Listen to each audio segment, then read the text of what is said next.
and drift away.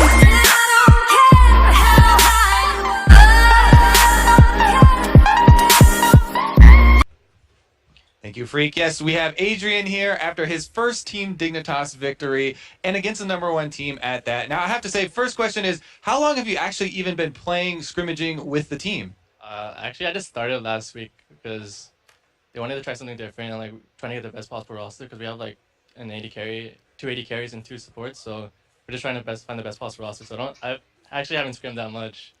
All right. Well, that substitute, situation is actually pretty curious because you guys just released a post that Chaser has been released. You previously were, had the possibility of switching him and Shrimp out. What is it like? Because they also have, Lot, as you said, and Big for the bottom lane. What's the substitute situation on Team Dignitas? Are they all getting playtime or? Before, yeah, we're splitting playtime, but like for the past week, it was just only me and Altek playing. So like, because we want to focus on one thing because Dignitas wasn't doing that well previously, but I think we're really strong right now. Yeah, results definitely speak for themselves. 2-0 versus the top team. Next match that you have coming up is going to be Phoenix 1, though. They have a lot of hype behind them right now, even though I believe they just lost to TSM on the other stream. Coming out of Rift Rivals, they had big performances. Mike Young. How do you feel like you guys are going to stack up versus them? Yeah, I'm pretty confident in matching up against their bot lane. Like, I think they're going to be really scared because they have, like, no winning lanes, I guess. I think we're all good. All right. Well, good luck in that matchup, and congratulations once again. We're going to send it over to the guys at the desk.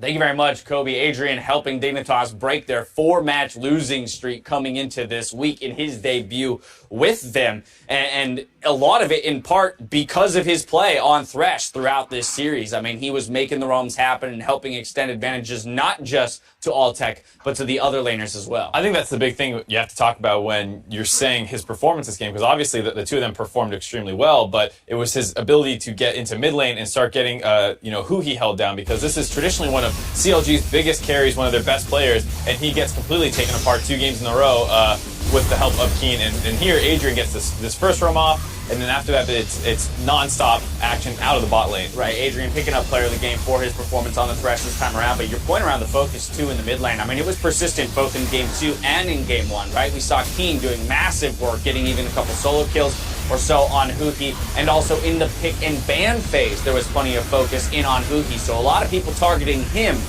as the member of the #1 squad right now that they want to knock down a peg. Yeah, you heard Zyrene talking a little bit at the top of the day. It's Darshan and Huhi, the two of them. Well, you can really target one of them if you want to, and they choose to go for Huhi. A lot of bans, a lot of roams at him, and then once they get this lead, like here you see once again Adrian up in the top lane. We saw him in the bot river, coordinating well with the jungler, which is pretty surprising given the fact that they didn't really have a ton of practice time together. You heard him saying in the interview about a week. Exactly. And to see them already, matched up pretty well in terms of the going for vision control together is nice to see, and shows that he has a good brain, as Azale would say. Right, but CLG and teams clearly have not forgotten Adrian and who he is, because we saw, for example, the Soraka ban come through. But I think that they're, to a degree, Adrian's been kind of pigeonholed into this image of a support player that can only play the Janna, the Soraka, those very, very heal supportive shielding champions that aren't currently in the meta. We forget the likes of the Thresh that he can perform on. He's a little bit of a meta bot, and he'll do exactly what he thinks the team needs to succeed. Back way on tip,